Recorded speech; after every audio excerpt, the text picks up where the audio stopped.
Fuse কেটে গেলে সহজেই বুঝবেন কিভাবে। চলেন আসেন কিভাবে এই ডায়াগ্রাম তৈরি করে। এরকম একটা ফিউজ হোল্ডার লাগবে। হোল্ডারের সাথে প্রথমে ফিউজটি লাগায় নেবেন। তারপরে 2টা 5 mm এলইডি লাগবে। একটা রেড এলইডির মাইনাস হোল্ডারের এক সাইডে কানেকশন করে নেবেন। একটা 1 কিলো রেজিস্ট্যান্স দিয়ে রেড এলইডির পজিটিভে কানেকশন করে নেবেন। তারপরে হোল্ডারের আরেক সাইডে রেজিস্ট্যান্সটি ঝালাই করে নেবেন।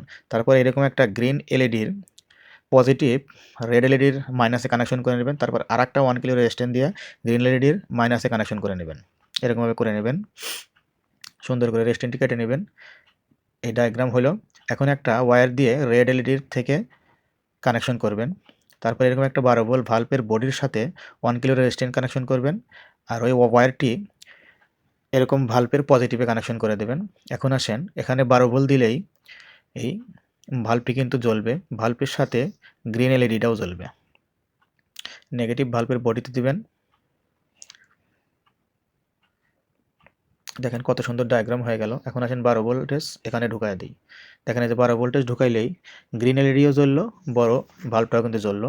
দেখেন ফিউজ খুলে দিলেই রেড এলইডি জ্বলতেছে এবং ফিউজ লাগায় দিলেই গ্রিন এবং বাল্ব জ্বলতেছে। এরকম ফিউজটাও যদি কেটে যায় তখন আপনি রেড এলইডি জ্বলবে। ভিডিওটা যদি ভালো লাগে শেয়ার দিয়ে অন্যজনকে দেখার মতো সুযোগ করে দিন। ধন্যবাদ সবাইকে।